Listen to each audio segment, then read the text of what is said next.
Vamos ficar de pé e vamos ler a palavra de Deus em Filipenses, capítulo 1, a partir do versículo 19. Filipenses, capítulo 1, a partir do versículo 19.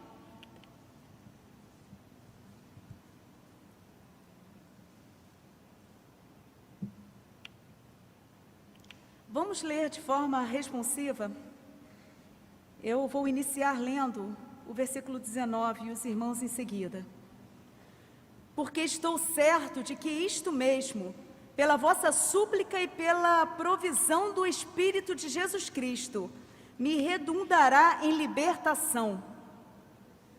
Segundo a minha ardente expectativa e esperança de que em nada serei envergonhado, antes, com toda a ousadia, como sempre, também agora, será Cristo engrandecido no meu corpo, quer pela vida, quer pela morte. Porquanto, para mim, o viver é Cristo e o morrer é lucro. Entretanto, se o viver na carne traz fruto para o meu trabalho, já não sei o que hei de escolher. Ora, de um e outro lado estou constrangido, tendo o desejo de partir e estar com Cristo, o que é incomparavelmente melhor. Mas por vossa causa é mais necessário permanecer na carne. E convencido disto, estou certo de que ficarei e permanecerei com todos vós, para o vosso progresso e gozo da fé, todos, a fim de que aumente, quanto a mim, o motivo de vos gloriardes em Cristo Jesus, pela minha presença de novo convosco. Com alegria nós estamos mais uma vez aqui para compartilharmos da palavra de Deus. E nós estamos na série de mensagens Contramão à Lógica do Reino. E hoje meu tema, ele é um tema desafiador. E eu quero destacar que o viver é Cristo e o morrer é lucro. Como nós lemos na passagem de Filipenses capítulo 1, versículo 19 ao 26. E nós temos entendido que o reino de Deus não tem nada a ver com esse mundo. A lógica é totalmente diferente. Nós já fomos desafiados aqui a entendermos diversas colocações da própria palavra de Deus. Ele vai de contramão naquilo que muitas vezes o mundo tenta impor às nossas vidas. Ao ligar a televisão, nas conversas no seu trabalho, muitas vezes dentro de casa. E o cristão, ele precisa aprender a se posicionar. Nós não estamos dizendo que nós estaremos com a faca na mão para arrebentar com as pessoas. Mas nos posicionarmos em amor diante das verdades do Senhor. E nós aprendemos que nesse reino de contramão, por exemplo, o dar é receber, os humilhados serão exaltados, quando sou fraco é que sou forte, é dando que se recebe, é amar os inimigos, é orar pelas pessoas que te perseguem, e é morrendo que se vive. E isso fica bem claro na mente do apóstolo Paulo. O morrer para ele era lucro. Mas nós podemos perceber que principalmente nessa carta, no momento que ele está escrevendo essa carta, ele estava preso. Ele já tinha passado por muitas perseguições, açoites, naufrágio, por momentos de muita dor. E a gente sabe muito bem que em momentos de dores extremas, passa no nosso coração uma vontade tremenda de estar na presença do Pai. Eu não sei se já aconteceu isso com você. Mas tem momentos que, por mais que a gente tenha a mensagem do Evangelho dentro do nosso coração, porque o reino de Deus é plantado na nossa alma, às vezes a dor é tão forte, tão plena e tão real, que você tenha desejo de acabar ou tirar a sua própria vida. E pela misericórdia de Deus, nós clamamos ao Senhor que isso não aconteça. Mas em alguns momentos, eu imagino que o apóstolo Paulo pensou dessa forma: Senhor, eu sei que é infinitamente melhor estar na tua presença, estar contigo, Senhor. Eu sei que apesar de ser bênção e tratar e cuidar dos meus irmãos, de pastorear vidas, melhor é se eu estivesse contigo. E é interessante observar que logo na conversão de Paulo, já foi dada a palavra para ele que era necessário ele sofrer. Em Atos capítulo 9, versículos 15 e 16, está escrito: e o Senhor disse: vai, porque este é para mim o instrumento escolhido para levar o meu nome perante os gentios e reis, bem como perante os filhos de Israel, pois eu lhe mostrarei quanto lhe importa sofrer pelo meu nome. Paulo não temia a morte. Paulo suportou sofrer pelo Evangelho. E ele deixou em muitos momentos registrados na palavra de Deus que a morte não causava medo para a alma dele. Nós podemos ler em Romanos capítulo 8, versículos 38 e 39, uma das passagens que eu mais amo da palavra de Deus, está escrito: porque eu estou bem certo de que nem a morte, nem a vida, nem os anjos, nem os principados poderão nos separar do amor de Deus que está em Cristo Jesus nosso Senhor. Em outro momento, Paulo registra em 1 Coríntios capítulo 15, versículo 19: se a nossa esperança em Cristo Jesus se limitasse apenas a esta vida, eu seria o mais infeliz de todos os homens. E ainda diz em 1 Tessalonicenses capítulo 4, versículo 3: não queremos, porém, irmãos, que sejais ignorantes a respeito dos que dormem, para não vos entristecerdes como os demais, como aqueles que não têm esperança. E o que ele está querendo dizer? Ele está querendo deixar bem claro que para o cristão, quando há um encontro com o Senhor Jesus, a eternidade é plantada no nosso coração e não há o que temer. Mas eu quero trazer algumas lições práticas desse texto que nós acabamos de ler. E em primeiro lugar, no Evangelho contramão, no Evangelho que muitas vezes o mundo não vai entender, nós podemos deixar claro que o Evangelho não dá certo para quem quer continuar vivo. O Evangelho não dá certo para quem quer continuar vivo. Tem que morrer. É uma expressão meio louca essa, né? Você tem que morrer.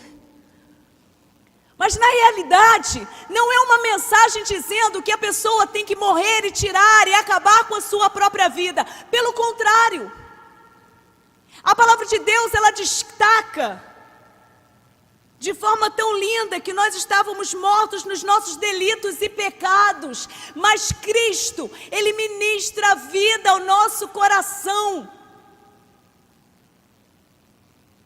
E é lindo nós observarmos na passagem de Nicodemos, quando o Senhor Jesus ministra ao seu coração em João capítulo 3, versículo 16, quando diz: é preciso nascer de novo.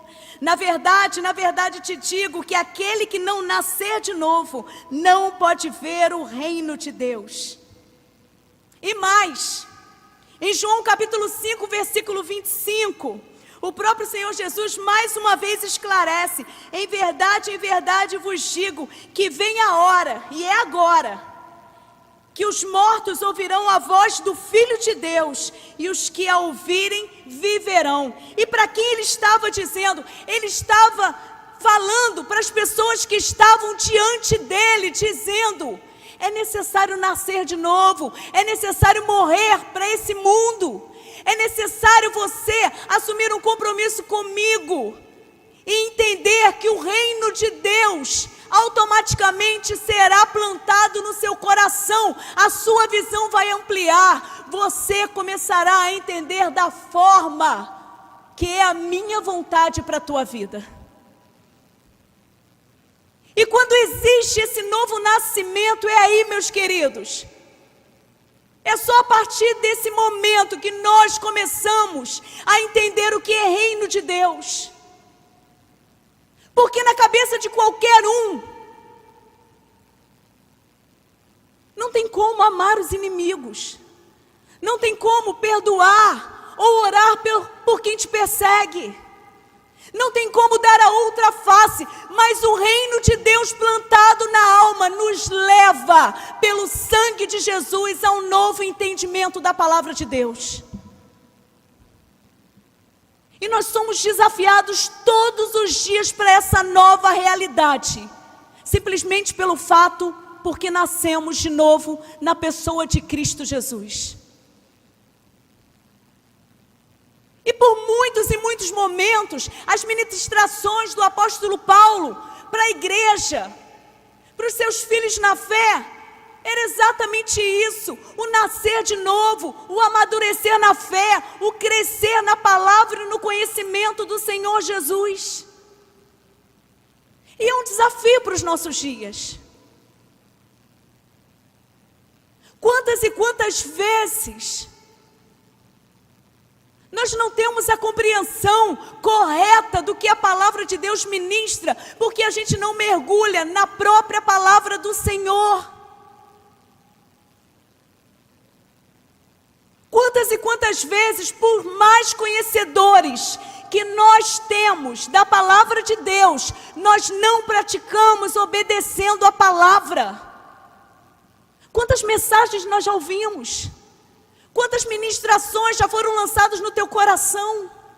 Quantas vezes o Senhor já falou no íntimo do seu quarto mudanças certas que precisam acontecer, mas nós não obedecemos. E a palavra de Deus vem ministrar no nosso coração que quando verdadeiramente o reino é plantado, nós nos quebrantamos pela misericórdia de Deus. O Senhor começa a limpar, o Senhor começa a tratar, o Senhor começa a mudar a nossa história, o Senhor tira verdades que às vezes nós abrigamos no nosso coração, que não são verdades, são mentiras, que nos escravizam, que nos tiram a visão espiritual, que não traz entendimento que nós estamos numa batalha espiritual. Mas quando ocorre o novo nascimento, a pessoa é levantada com uma nova visão para a glória de Deus. Por isso que muitas vezes a gente se depara com gente que parece que não entendeu nada do Evangelho, por mais que tenha vivido anos e mais anos dentro da igreja. Você conhece gente assim? Gente que não consegue perdoar, gente que não chora porque não consegue perdoar, gente que não consegue orar por quem persegue, gente que não consegue dar a outra face, gente que fica de mal com o outro e ainda acha que é crente. Meu irmão, a palavra de Deus fala pelo contrário, se coloca como um assassino aquele que não consegue perdoar o irmão. E você pode falar, mas é muito difícil. É difícil para mim também, mas pelo sangue de Jesus que habita dentro na nossa vida, nós somos levantados, e há poder no sangue de Jesus nos fortalecendo para obedecermos a palavra. Mas é só quando o reino é plantado e ocorre um novo nascimento. A gente se envergonha do passado, a gente se envergonha das nossas mazelas, a gente se envergonha do pecado, e pecado tem nome, meu irmão. A gente tem vontade de viver de fato numa nova perspectiva de vida. E essa mensagem que Paulo traz ao nosso coração por não temer a morte, é porque ele começou a presenciar a vida do Senhor Jesus aqui na terra. E é o nosso segundo tópico. O viver passa a ser em Cristo. E porque o viver passa a ser em Cristo, é interessante que a gente vive numa geração sem propósito. A gente está vivendo uma geração muito complicada. Por trabalhar com adolescentes, eu digo a vocês, Quantas e quantas vezes em ministrações e conversas a gente percebe que o adolescente às vezes está aqui, mas não sabe para que veio, não sabe o porquê está vivo. Mas isso vai além, nós encontramos adultos. Eu já contei em determinado momento aqui, ajudando um rapaz muito amado. Eu tive a oportunidade de encaminhá-lo para um psiquiatra. Ele queria tirar a própria vida. E eu esperei no consultório do lado de fora, porque ele só aceitou ir se eu o levasse. Os pais com o coração apertado. E eu fiquei esperando no consultório. E o psiquiatra veio falar comigo no final da consulta dele e disse: esse rapaz não tem motivo para viver. Você tem, você trabalha na igreja, você tem motivo porque tem teus filhos, você tem seu marido, você tem seus pais, você tem, o teu Deus é o teu motivo, mas ele não tem motivo. E o psiquiatra falou de forma muito clara: a vida é louca, é difícil, para quem não tem razão de viver, é complicado mesmo permanecer vivo. E eu saí dali pensativa, e eu falei: Senhor, dá-nos força para que os nossos jovens compreendam que a razão da nossa vida tem nome, se chama Jesus Cristo. Dá-nos sabedoria para ministrarmos aos corações das nossas crianças e adolescentes e jovens, para que eles tenham a alegria de permanecerem na presença do Senhor. Martin Luther King diz que se um homem não descobriu alguma coisa pela qual morrer, ele não está preparado para viver. E é interessante observarmos essa passagem bíblica que nós acabamos de ler sobre o apóstolo Paulo, porque ele diz: para mim o morrer é lucro, eu quero estar na presença do Senhor, mas ele nos chama a atenção para algo lindo. É como se ele dissesse: Senhor, a minha missão não acabou, e eu estou entendendo, e eu quero ser bênção onde eu sou plantado. Meus queridos, ele estava preso, ele estava possivelmente apanhando, e sabe o que ele aproveitou para fazer? Começou a pregar o evangelho para os soldados. Sabe o que é não perder tempo? Se ele não pode estar pregando lá fora, está pregando aqui. E ele ministra aos nossos corações, que a alegria invade o nosso coração quando nós entendemos que nossa razão de viver é Cristo, e nós temos um propósito onde nós fomos plantados para glorificar o nome do nosso Deus. Pessoas precisam conhecer Jesus através da tua vida. Pessoas precisam ser tocadas pelo poder de Deus através da tua vida, que tem que pregar.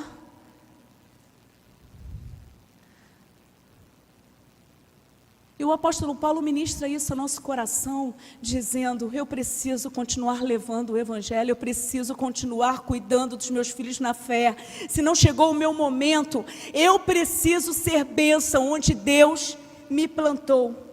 Por isso que ele prega a guarda da elite do imperador. E essa guarda da elite passou a conhecer a Cristo. E foi ali que ele escreveu cartas que são ministradas até hoje aos nossos corações.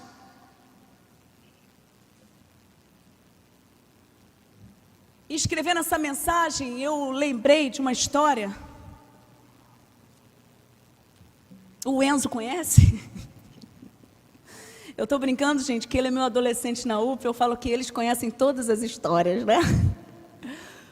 Mas é interessante que, de fato, nós acompanhamos um pai no Hospital do Câncer, e ele levava a sua filhinha para fazer sessões de quimioterapia. 7 anos de idade. Ele pediu tanto para Deus curá-la, ele pediu tanto. Mas Deus resolveu levar a sua filha. Esse homem entrou em depressão profunda, não queria mais sair de casa, taxista, cheio de dor na alma, mas não conseguia mais ter forças para trabalhar. E de repente lá no seu quarto, Deus começa a falar ao coração dele e vem uma lembrança na sua mente. Ele se lembrou, em determinado dia, que tinha acabado de levar sua filha na quimioterapia e saindo com ela de carro, voltando para casa, pertinho do hospital, passou num ponto de ônibus e a filhinha dele deu tchau para um menino que estava com a mãe no ponto de ônibus, esperando o ônibus. E ele lembrou daquela cena porque ele fez uma pergunta à filha dele: filha, quem é? Você conhece? Conheço, pai. Ele faz químio comigo também. Aquele pai se lembrou daquela situação e naquela mesma hora ele pensou: eu não posso parar a minha missão. A minha filha passou pela minha vida para me ensinar algo e eu preciso continuar, porque ela teve um pai que tinha carro para pegar ela quando ela estava fraquinha, sem forças para caminhar, para voltar para casa, para cuidar dela. Mas quantas crianças, os pais estão tendo dificuldade porque não tem como pagar uma condução, não tem um táxi, não tem Uber, não tem nada, e vão para o ponto de ônibus e às vezes a criança sem força e o pai também. E ele pensou: eu preciso fazer alguma coisa. Aquele homem juntou a pouquinha força que ele tinha, foi para o hospital e se colocou à disposição, perguntando quem precisa de transporte para voltar para casa depois da quimioterapia. E as pessoas começaram a aparecer, e ele começou a perceber que eram muitos. Ele foi para o grupo dele de taxistas e pediu: uma vez por semana, será que vocês podem me ajudar? Todos concordaram em ajudar. Esse pai começou a ajudar, esse pai começou a se colocar à disposição. E ele percebeu que não era só isso. Ele pegou o estacionamento da sua casa, a garagem, colocou uma divisória e começou a pedir cestas básicas e começou a abençoar famílias que passavam com seus filhos, levando para a quimioterapia e não tinha como trabalhar. A gente pode ser bênção na vida de alguém. Claro que diante das nossas dores você pode falar: você não sabe o que eu estou passando, Leninha. O coração está apertado. Eu não sei como lidar com determinada situação. Mas, meu irmão, o que impressiona no Evangelho é que enquanto o Senhor nos trata, Ele ainda nos capacita para tratarmos de outras vidas. Sabe por quê? Não é porque você é um doutor de Bíblia, mas porque você se torna um especialista de ter experiências com Deus e há manifestação de glória na tua vida. Por isso que tua vida começa a pregar e as pessoas começam a perguntar: como que você está conseguindo? E a mesma coisa acontecia com Paulo. Como que ele pode cantar na prisão? Como que ele pode falar das coisas de Deus? Como ele pode falar de liberdade estando preso? Porque a alma de Paulo estava livre. E nós precisamos clamar por uma geração livre, liberta pelo sangue de Jesus, mesmo dentro das nossas igrejas.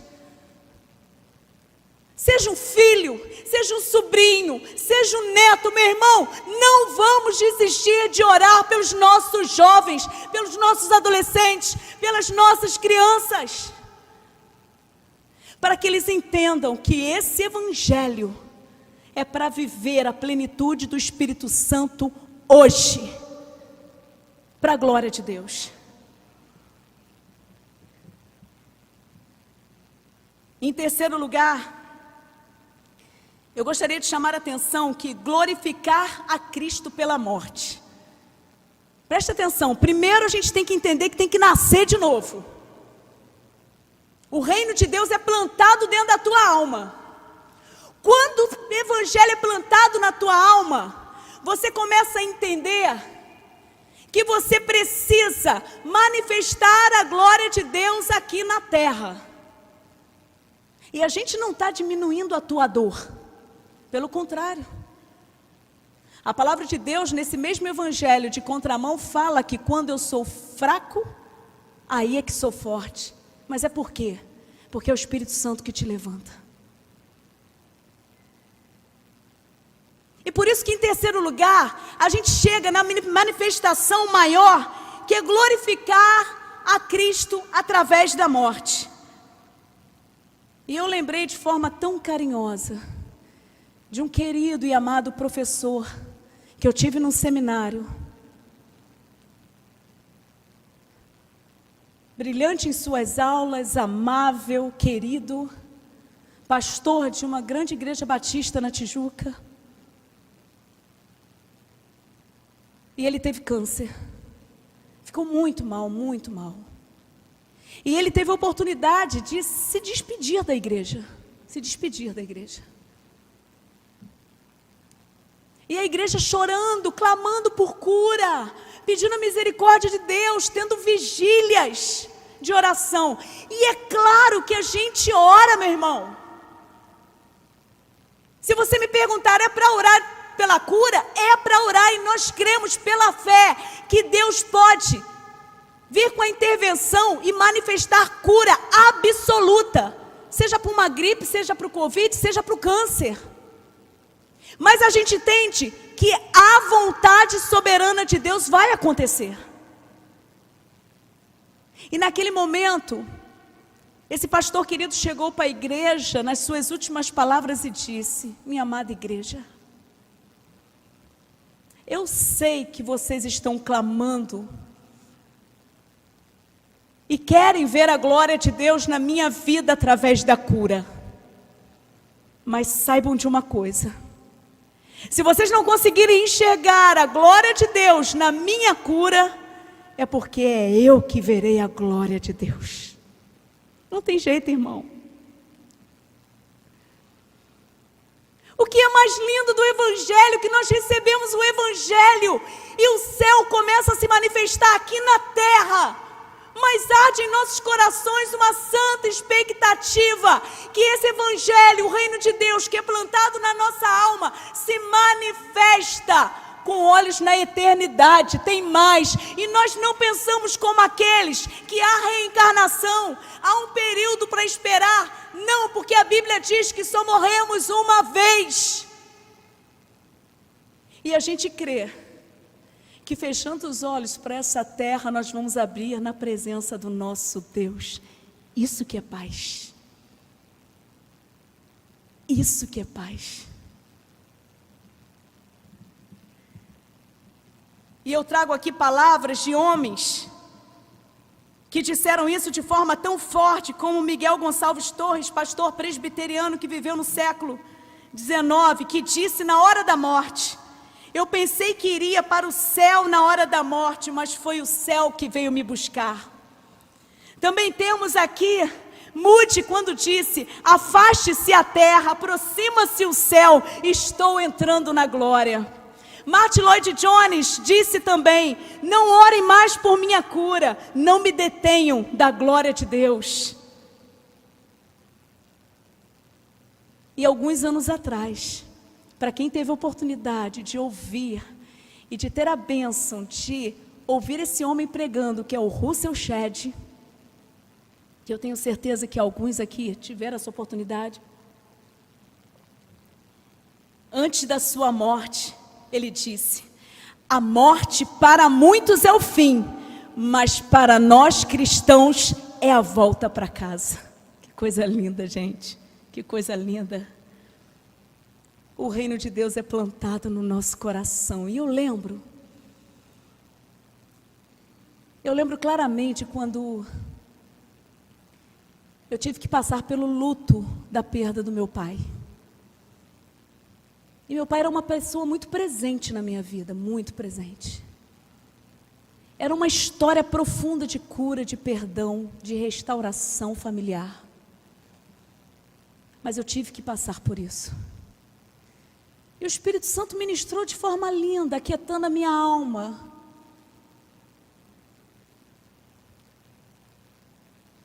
Em determinado momento, depois de alguns meses, passando uns 6, 7 meses, eu tive a oportunidade de dar alguns testemunhos sobre esse momento final da vida dele, que foi algo muito forte de perdão dentro da minha casa. Eu lembro que uma senhora que eu não conhecia pediu para falar comigo no gabinete.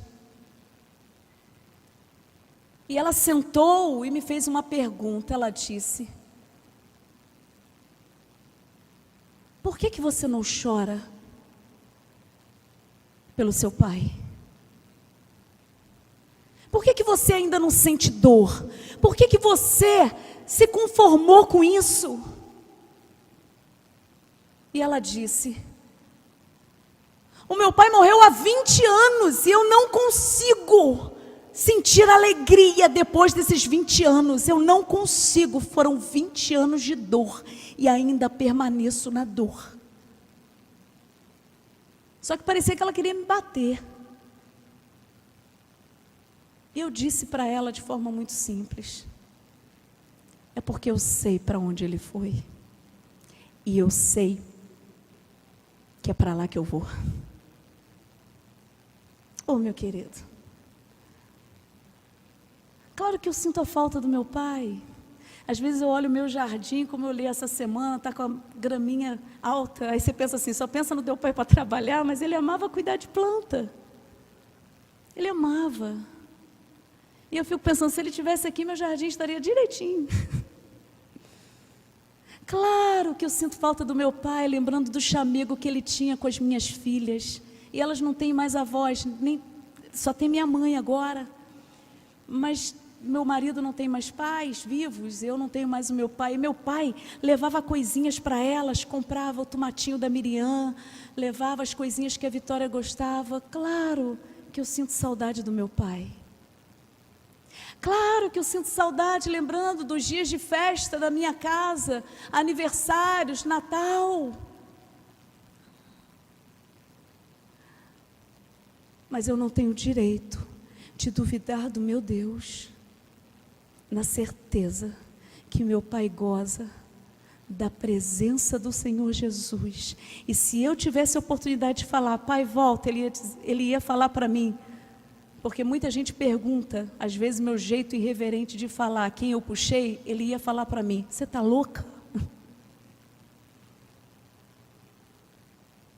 Tem mais, tem mais. A dor de perder alguém é real, é verdade. E nessa minha fase de luta, eu lembro que eu fui pregar em Nova Friburgo e eu recebi um livro, que eu guardo com muito carinho até hoje, de Henry Nouwen, que se chama Transforma Meu Pranto em Dança. Como esse livro ministrou o meu coração.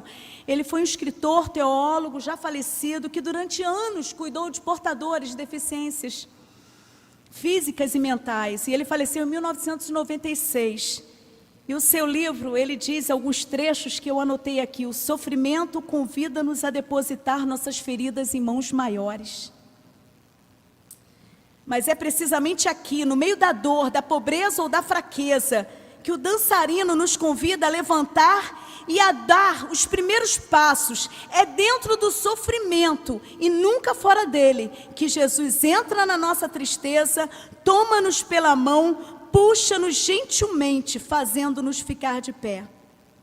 E ele trabalhou esse livro no Salmo 30, versículo 11, converte o meu pranto em dança, porque no âmago da nossa tristeza encontramos a graça de Deus.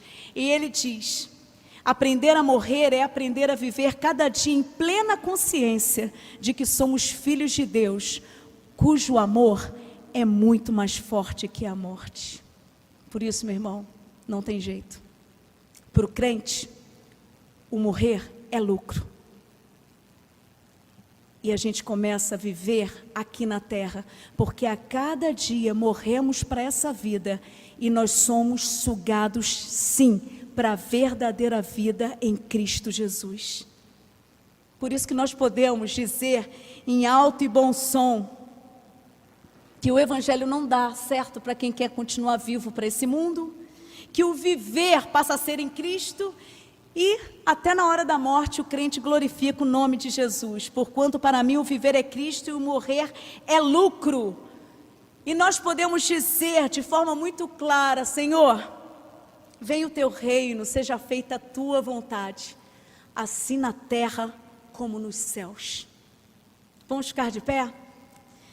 Eu vou orar e eu termino com as palavras de Asbel Green Simonton, e nós vamos cantar esse louvor, dizendo: Senhor, venha o teu reino, que a tua vontade se estenda aqui no nosso meio de forma tão gostosa, que eu entenda de fato que o reino de Deus é para que eu continue ministrando a tua vida plena aqui nessa terra, até um dia o Senhor nos convidar a estarmos contigo. E eu fecho a mensagem dessa noite com as palavras de Asbel Green Simonton, que disse: amanhã, ao amanhecer, Deus estará comigo. Isso. Amanhã, ao amanhecer, Deus estará comigo. E se porventura eu não acordar e não ver o amanhecer, eu estarei com Ele. Vamos louvar ao nosso Deus, mas antes, feche teus olhos e vamos orar. Senhor, obrigada. Obrigada, Senhor, porque a gente sabe o que é ter vida e vida no Senhor Jesus. Às vezes, Senhor, a gente tem uma vontade enorme de estar contigo logo, porque às vezes as dores apertam a nossa alma. Às vezes a gente se decepciona em alguma situação, o cansaço toma conta. Mas muito obrigada que o Senhor nos dá formas e jeitos de recebermos ministrações do teu coração, curando, dia a dia. Às vezes o Senhor trabalha com pregações na tua casa, como nós estamos pregando hoje. Às vezes o Senhor levanta profissionais como psicólogos, psicanalistas, psiquiatras, para tentar tirar às vezes aquela dor que está machucando demais. Mas independente disso, o Senhor deixa certo no nosso coração que nós estávamos mortos, nós éramos depravados, totalmente depravados, mas pela tua graça o Senhor nos alcançou, não por mérito nosso, não por obras para que ninguém se glorie, mas por amor. Senhor, se há alguém aqui na igreja ou em casa ouvindo essa mensagem que está muito triste, que ele possa receber essa mensagem no seu coração e que ele entenda que se ele está vivo é porque a história dele está inacabada e o Senhor tem mais. O Senhor deseja usar cada vida, porque o reino de Deus não pode ficar preso dentro da gente. O reino de Deus, ele passa a libertar outras vidas. Nos use para a glória do teu santo nome. E nós te pedimos, venha ao teu reino, seja feita a tua vontade, assim na terra como nos céus. Em nome de Jesus, amém.